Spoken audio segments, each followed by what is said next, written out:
Anti-Afro Svengalis, safety lesson time. If you have any sensitivity to death by gunfire, think about whether or not you want to listen to this video. And of course, if you have any young ones, you need to make the decision about whether or not you want them to listen to this video. But I think this video is very important. I absolutely want to come back and give feedback on this incident that recently occurred. There are definitely some areas of interest and safety that I'm going to address with this video. So I want you to watch this video, then I'm going to come back and give my feedback. Stay tuned and I will return.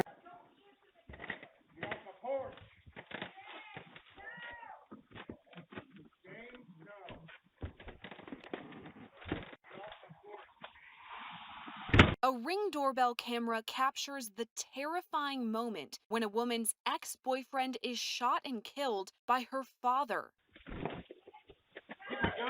It happened on July 31st in Sydney, Ohio. Allison Duckrew says she and her mother returned home from breakfast when her ex-boyfriend approached the front door. When no one answers the door, the man starts to get physical. Through all this, Allison places a call to 911. There's some guy on my front porch, and he won't leave, and he's got his hands behind his back, and he won't answer me on the ring. Okay. But he left me a voicemail on my phone last night. Where? That voicemail came from 22-year-old James Rail, who Allison says she dated several years ago. Hi, Ollie. It's James. I just wanted to reach out to you because I just wanted to see how you're doing. It's been a while since I've talked to you, and I feel like it. I don't know what I feel. I do know that I do want to talk to you, though. I do. It'd be nice. It'd be sweet. Allison later tells investigators she did not return the call. And he tried to contact me a couple times, and I've ignored it. And then last night he called me at 11:40. I didn't answer. He left me a voicemail saying, "Hey, let's talk." I didn't answer him. After Rail breaks through the family's door, Allison's father, Mitchell Duckrew, calls out with a warning. Seconds later, 3 shots are fired in Rail's direction.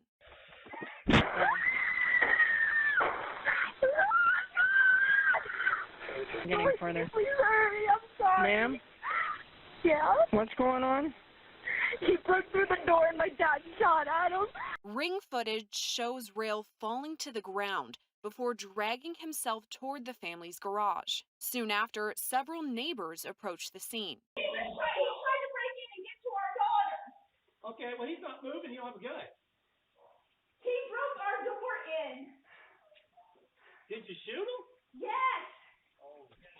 Okay. Call 911. It's already no. We're on the phone with them right now. Meanwhile, Allison remains on the line with 911 and can be heard comforting her father.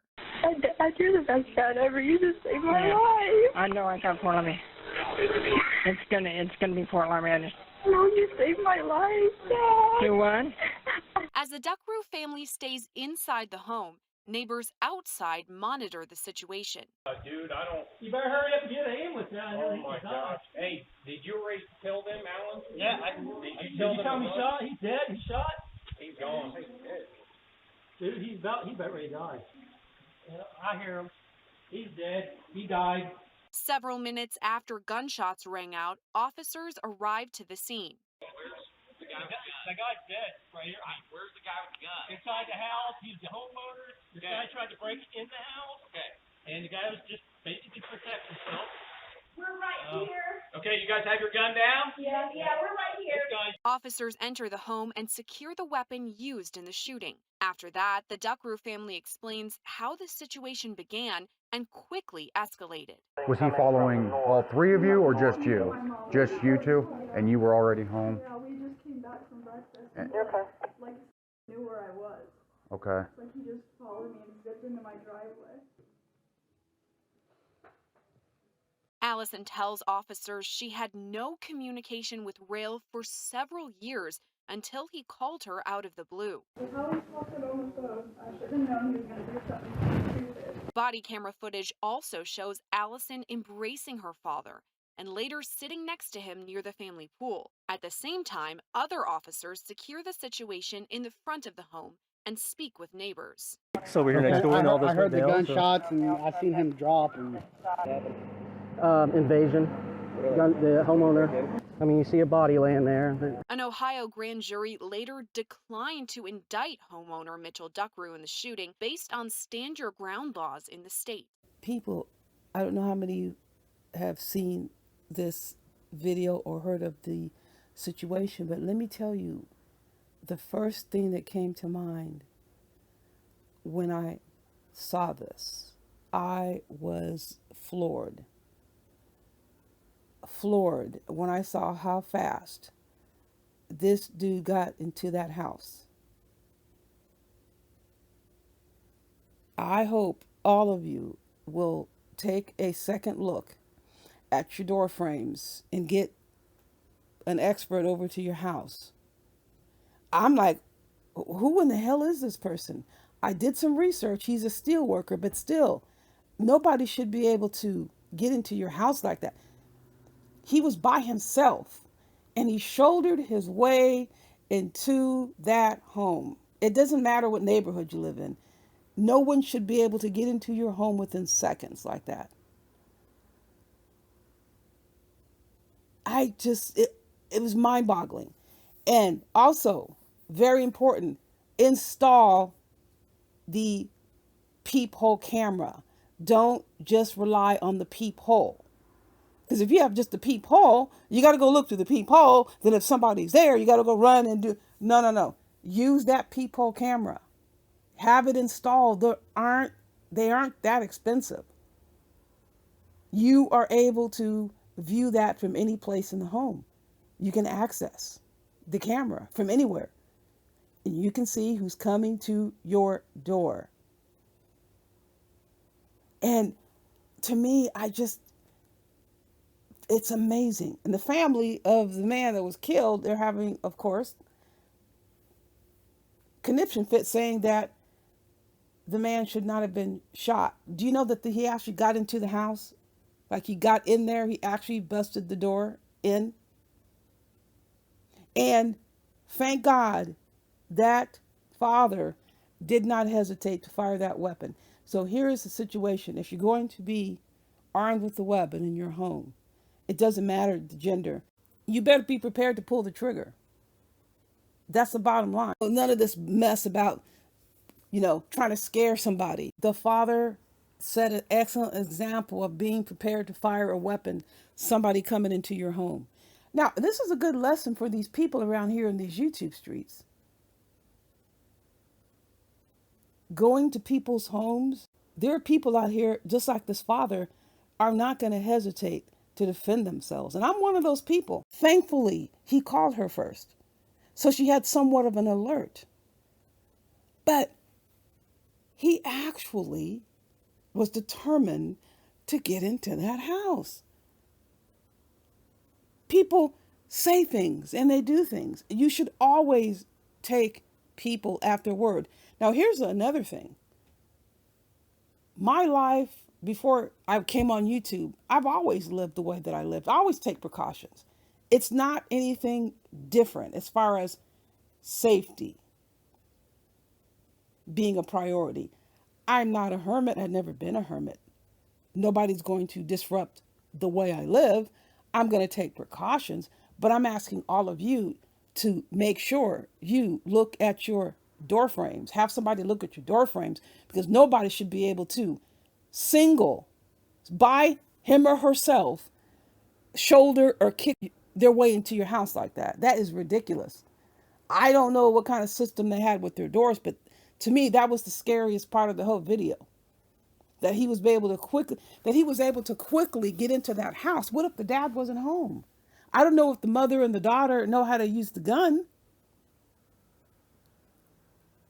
It was just bizarre that he was just, oh, okay, I'm going to call you and I'm just going to show up and I'm going to just, within seconds, I'm going to shoulder my way into your house.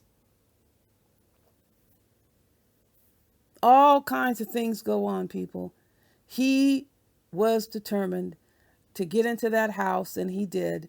Thankfully, the father was there, was prepared to use the firearm, and he did just that. And he, by the way, oh, you heard on the news, he was cleared. You heard on the report. Yeah, you got to investigate. And I'm quite sure it's not a good feeling taking someone else's life, but are you prepared to sacrifice your life because you're hesitating? Someone's breaking into your home, you're going to sacrifice your life because you are hesitating? I certainly wouldn't do that. Self-defense is 100% legal. But I just think it's, I mean, having to be in a situation like that. I mean, what did this woman do? She didn't do anything.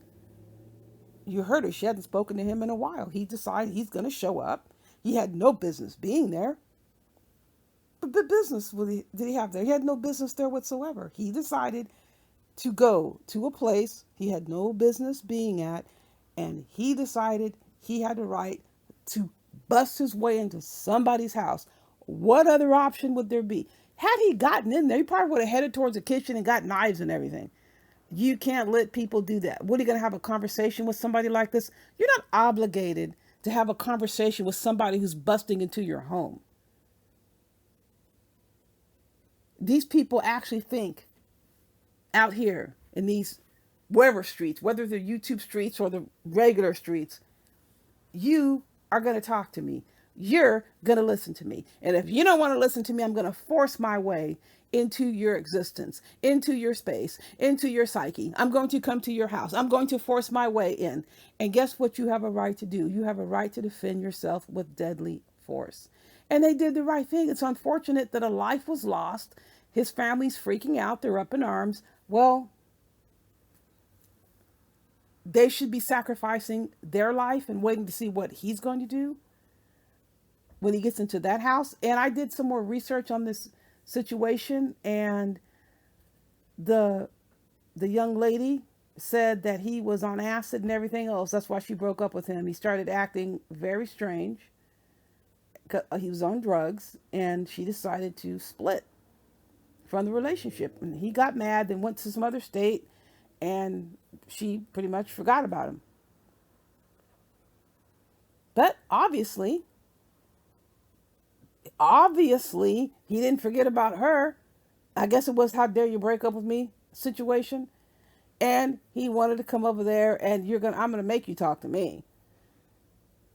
Whoever you are, man, woman, some people just aren't comfortable using firearms, but if you are defending your home, I strongly encourage you to learn how to use a firearm, whether it's a shotgun, a rifle, a handgun, because what are you going to do? Talk somebody out of leaving your home if they break into your home and you have your family to defend? You need to learn how to defend yourself with lethal force, because these people don't give a shit. They want to put you on YouTube. They want to get into your home and record and become viral. You need to amp up your self-defense tactics. You have a right to defend yourself. Use every opportunity you can. Go and take your courses in firearm safety. Learn how to use the weapons properly. You need to arm yourself with a weapon, and if somebody busts into your house, you have a right to use that weapon against that person. You shouldn't be worried about sacrificing your life or your children's lives or your loved ones' lives because you're too afraid you're going to do what somebody's going to try to do to you. I think I really do believe a lot of it has to do with conditioning. But we were raised on shotguns and rifles, so I don't have that kind of fear. But we know the conditioning that goes on. You are supposed to take the shit of other people. You are to say the shit I'm going to give to you. Pretty bizarre. Like, they interviewed the family the next day and people were complaining. They were laughing during the interview. Well, I'm quite sure that whole situation was extremely stressful, and humor operates in very different and sometimes inopportune moments. I'm quite sure the laughter was a huge stress relief. I don't know exactly what they were saying, but I think I probably would have let off a few nervous laughters after having a situation like that occur in your home where you would never think that somebody actually is going to bust your door down? How many of you think somebody's going to actually bust your door down? I'm not saying you haven't already had a situation like that and you don't need to disclose, but how many people, if you haven't had somebody bust your damn door down, how many of you are actually expecting that to happen? You don't expect that to happen, especially somebody out of the clear blue sky you haven't heard from is going to show up one day and bust your door down. We don't think like that. We take precautions, but you're not thinking somebody's going to come and bust your damn door down. I wouldn't want to be in a situation like, oh God, horrible. But he decided to go to that home and try to get into that home where he had absolutely no business being there. And those, unfortunately, are the consequences of that decision that he made. People, don't forget to get your door frames checked out. If you don't already have protection in your home, I encourage you to take those firearm courses, learn how to use firearms, learn how to store the firearms safely, get a doorbell camera system installed. They are not that expensive. They are well worth it. You can even monitor those when you're not at home. Always, there's much more to come. In the meantime, you know the drill. Buyer beware.